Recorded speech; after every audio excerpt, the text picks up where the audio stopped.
Hi, and welcome to the channel. Today we'll be talking about the Portland, Oregon ice facility that has been under attack since early June of 2025. Before we start the video with Tina Kotek and the discussion around why she feels that the troops are not needed in Portland, I feel we should talk more about the location she chose. The main issue I have with this is it seems very disingenuous to me. The fact that the troops are being sent in because of the amount of damage being done to federal property, specifically like the ice facility, has been going on since June of this year, and the lack of coverage or protection that's been provided to the federal agents is ominous at best. And where did she choose to film this location? She chose 2 miles away, which is pretty much in the waterfront area, right next to like the Multnomah Court County Justice Center, the Portland City Hall, the Portland Parking Police Enforcement, the courthouse. It's just very funny to me. She couldn't have picked a better, secure, safer location that is frequently visited by the police, that is like kind of the main area that literally probably Portland would use to indignify itself as being a clean and nice area. I thought this was very poor taste. I really was disappointed in her in this one. I mean, if you have a whole point that you're trying to make is that we are a good city, we don't have problems, and we don't need Trump's troops, especially the fact that he's sending them for the ice facility. Why are you not filming it in front of the ice facility?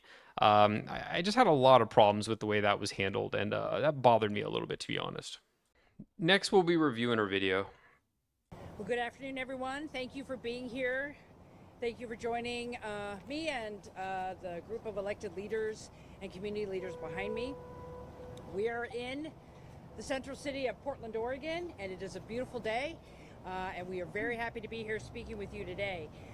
In my conversations directly with President Trump and Secretary Noem, I have been abundantly clear with them that Portland and the state of Oregon believe in the rule of law, and we can manage our own local public safety needs. So I'd like to comment about that. She makes a comment about Oregon believes in the rule of law and can manage their own public safety needs. Unfortunately, this is definitely in contrary to what's been happening in downtown Portland, Oregon, after the whole BLM Antifa riots that have been going on for the last 4+ years now. Downtown Portland, Oregon used to be a nice, safe place to visit 6+ years ago, but nobody goes down there anymore unless you work there or you have to. I've even had friends and colleagues who actually told me that they had a choice to work in downtown Portland, and they said no, because why would I? The cost of my vehicle being damaged or me being assaulted is not worth the cost of having a job. So most have opted to work elsewhere for obvious reasons. There is no insurrection, there is no threat to national security, and there is no need for military troops in our major city. She says there's no need for military troops in our city, yet people are being attacked, federal buildings are being damaged. An ICE facility, which is a government run facility, is not being protected by the Portland police. There's even been statements from other people who've heard that the Portland police have been told to only uphold the law as up to the area around the ICE facility and not to be involved at all with what's been going on around the ICE facility. Hence why when you looked at the previous photos before of how much damage has been going on there, the police aren't doing anything. The police have never been doing anything, not in Portland for the last 5+ years. Military service members should be dedicated to real emergencies. The members of the Oregon National Guard, their mission is to stand up and protect Oregonians, and they will do that every day, but they are not needed in the city. They are not needed here. And you can tell because you're here with me in Portland. You can see that this city is safe and calm, and it is a beautiful day to be here. Again, it's hard to say anything other than disingenuous, lying, fabricating. Again, typical political speak here. You can see that Portland is a safe and calm city, she says. Again, from the map that was illustrated, she picked the most safest area of all of Portland near many federal buildings and police stations that's not more than 3 or 4 blocks from the city hall. She did not pick an area in downtown Portland. She didn't pick an area near Hawthorne. She didn't pick an area anywhere in Martin Luther King Boulevard or the streets, anywhere near where Portland is not a safe area. She picked literally the most controlled, reserved, safe place to do this filming. And she didn't even have the gall to record in front of the ICE facility, which again to me is so disingenuous. If you're going to say you don't need the police or you don't need the federal troops and you are a safe and calm city and nothing's going on behind the curtain over at the ICE facility, show the ICE facility. Show what's going on there every day, every night. I mean, it's just ridiculous. There's been buildings that have been closed down and there's been people's lives been affected, and she's not showing any of that. She's showing the waterfront, the nice scenic area that's controlled. I just, again, I'm very disappointed. That being said, we do face real challenges in Portland, as does the rest of the country. We're worried about the cost of living. We want our schools to do what is necessary for our students, and we want to make sure that people have good jobs and homes that they can afford. So I want to break these into pieces. She's talking about a couple of different things. One is for the students, and others for the homes, and others for jobs. So for students, let's talk about that part. So Oregon has decided to reallocate $168 million basically for illegal immigrant children from the ages of K through 12. That's roughly usually about $14,000 a year, is what I noticed per child, per grade, if you will. That's being paid for by the public taxpayers' money. What really concerns me about this is Oregon has had numerous issues with their education system that has been systemic in having to lay off teachers, lower pay, reduce programs because they don't have funding. Where do you think $168 million went? I mean, you have children that are barely able to read in fourth grade, but that's not a concern to this administration. That's a huge concern to me. Second, they talk about homes that people can afford. This one, you know,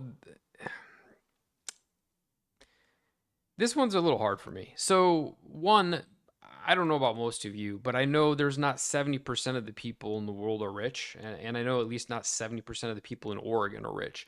So, since majority of the people are not rich, you think they'd target homes for people who are not rich. I know it sounds crazy, but you'd think that. So, apparently, Portland, Oregon, in their infinite wisdom, is deciding to only target 30% of affordable homes to low-income families. So, of course, there's like 70, maybe let's just say 80% of most of the general population cannot afford high-end homes, middle income homes. They're targeting low-income homes, right? Maybe if the best $200,000 homes, which is a lot of money for a lot of families that may be either single income or low double income, right? Or have a kid or have debt. Heaven forbid you have debt. And only 30% of new housing units are being built. And it's not like Portland's been building 80 or 90% for low income for decades and decades. This has been ongoing for a long time. Builders have no incentive. Portland does not want to incentivize, or has not made it incentivized, for builders to build low income. So they build the bare minimum. And where do you think majority of the homeowners have to choose? They have to rent, or they can't afford to live in the area. Uh, Again, it's just disingenuous to hear her talk when it's just lies, and it's really unfortunately. I need help for those kinds of things, and that's the kind of help I need, not having military troops from the federal government in our state. President Trump's inconceivable insistence that we need federal troops in Portland does not address the real concerns in our communities. Trump's inconceivable insistence that we need troops. She doesn't understand why that would be needed. She can't seem to fathom what's been going on in Portland for the last 5 years. Let's see, she took over since 2023, so that would be within their 5-year period as governor, to know that her city has been on fire. It's been vandalized. It's been attacked. Statues have been ripped down. People have been shot. People have been ripped out of cars. People have been assaulted. People have been killed in broad daylight. No prosecution's been arrests. Federal buildings have been attacked repeatedly over the last 4 years. You have a group out there called like Antifa and BLM who've done most of the damage and have actually admitted to it in Portland. She can't imagine why, especially now, it's inconceivable to her why Trump would want to send in troops when you have another federal building, which is an ICE building, who's been under attack since June. That's like 4 months ago. And what have they done in the last 4 months to address this situation? In her own words, she literally said during the press conference, she has basically filed a petition was it, against Trump. She basically stated that she strongly opposes Trump needing to send in troops, and they filed a lawsuit against Trump for sending in troops. Not how we can use the troops, not how we can fix the area, not recognizing there's a problem. Why would she do that? That makes, of course, no sense because there is no problem. 4 months of attacking a federal building day and night, that's normal in her eyes. We do not need or want federal troops in Oregon stoking fear, creating conflict, and frankly escalating a situation that is under control. And then she goes on to say, we do not need or want federal troops in Oregon stoking fear, creating conflict, and frankly escalating a situation that is under control. If it's been under control, why has it been now 4 months you have a federal building that's being attacked day and night? Why is it it's gotten so bad that buildings have had to close and move away because of the fact that the damages being done are inflicting concerns for the neighboring community? People who live in apartment complexes across the area or condos do not wish to go outside. Many of them have condoned this activity because it's happening day and night at all hours. They can't sleep, they can't get ready, they can't go to work. This is affecting their lives. And in 4 months, what has she done? Nobody knows. I mean, that's the kicker. I mean, from what we've heard from the police, they've been asked to stand back, do nothing. In her own press conference, she hasn't even outlined a single thing that she's done to resolve these issues. She says there is no issue. Mass protesting day and night, fires, people getting assaulted. This is Tuesday for her, apparently. I don't know where she lives. I am guessing not Portland. I just some people, I just don't know how they can say this stuff with a straight face. Any federal takeover with military troops in our state is a threat to communities across Oregon.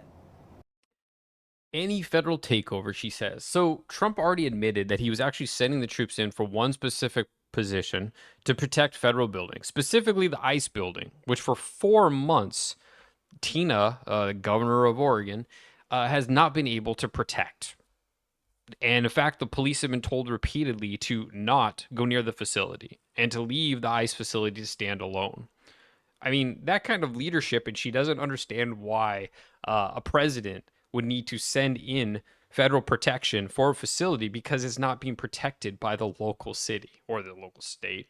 It kind of screams just plain incompetence, ignorance, just doesn't care, which is kind of sad. Because I mean, how do you get to a governor position and not care about your constituents? I mean, I know you could probably argue that for most politicians, but I mean, come on, how can you go in front of a camera and lie this continuously? It's just this is getting bad. This is getting worse. It violates our right to govern ourselves. It interferes with local law enforcement's ability to fulfill their mission. And frankly, it drains taxpayer resources that could be better spent elsewhere. And again, I communicated that to the president directly. Oregon is our home. It is not a military target. Any deployment would be an abuse of power and a misuse of federal troops.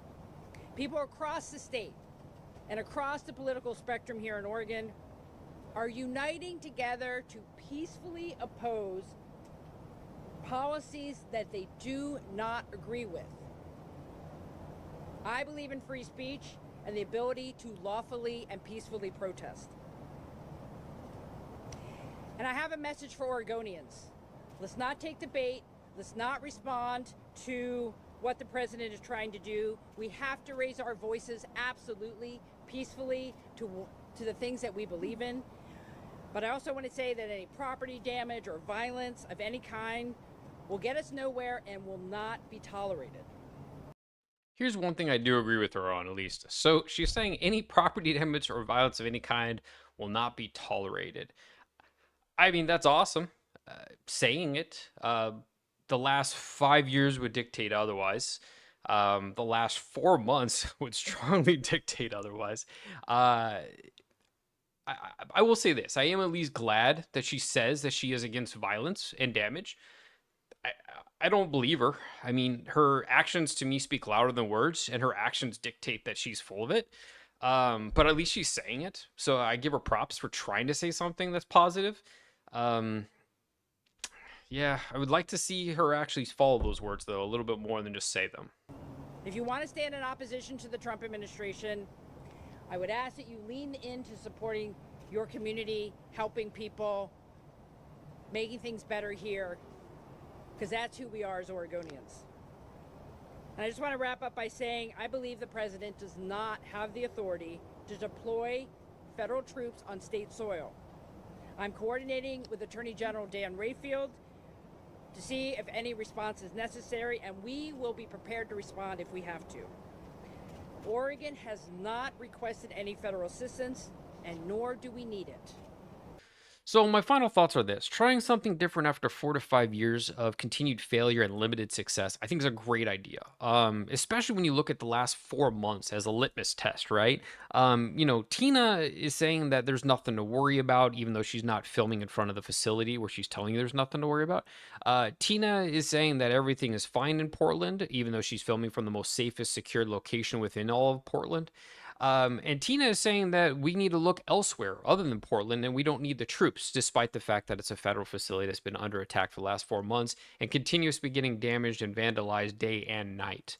Uh, I think something different is a positive outcome. I do also want to add more insult to injury on Tina's part, unfortunately, that her ineptitude has also had a childcare facility closed next to the ICE building. So this is a K-5 installation for children to go, to feel safe, to learn. And they had to close down because of the continued violence and protest and break-ins and damages and gas and you name it that was caused by this group that Tina failed, as in essence, to protect these children and this facility. They had to move. That speaks volumes to me to her inept leadership and the lack of her capability and the poor control of the Portland police officers.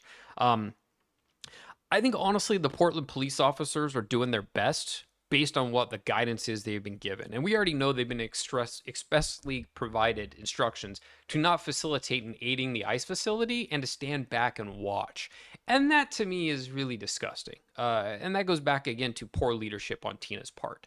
I get there's different political spectrums. I get you may not support or like the current president in the office, but who cares? These are people who live within your state, within your city. You should be taking care of them. You should be taking care of those children, K-5.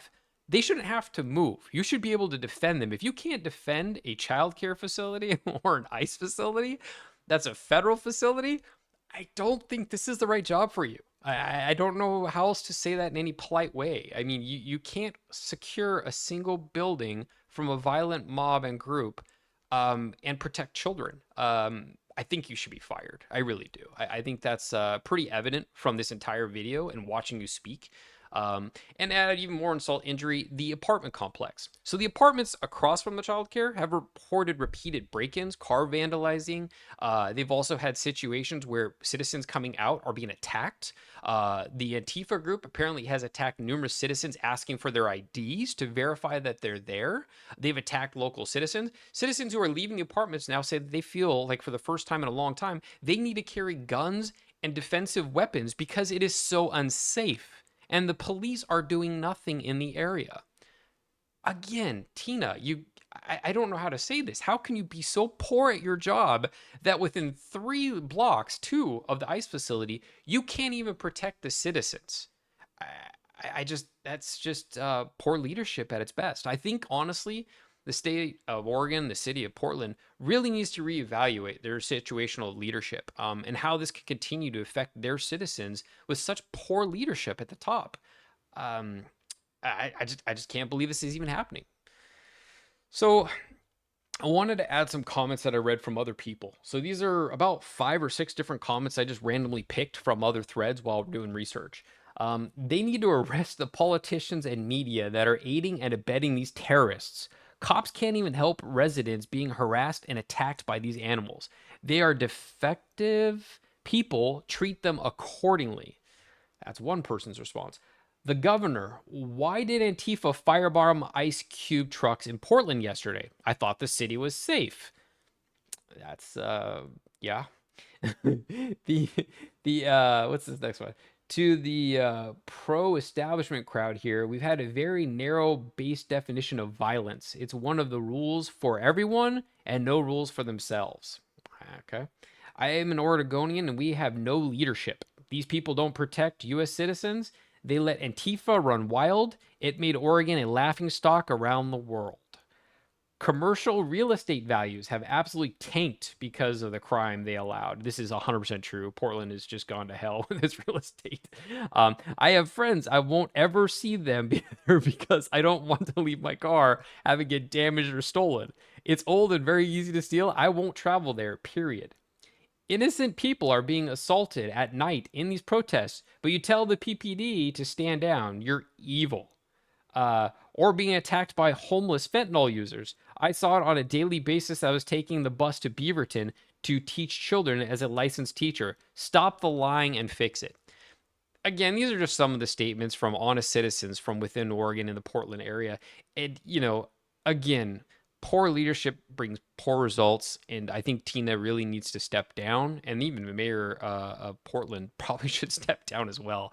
Because, again, there's political parties and there's doing what's right for the people. And you need to step up. You need to do what's right for the people. You need to protect the people. You need to protect the buildings. And you need to protect children, for the goodness sakes.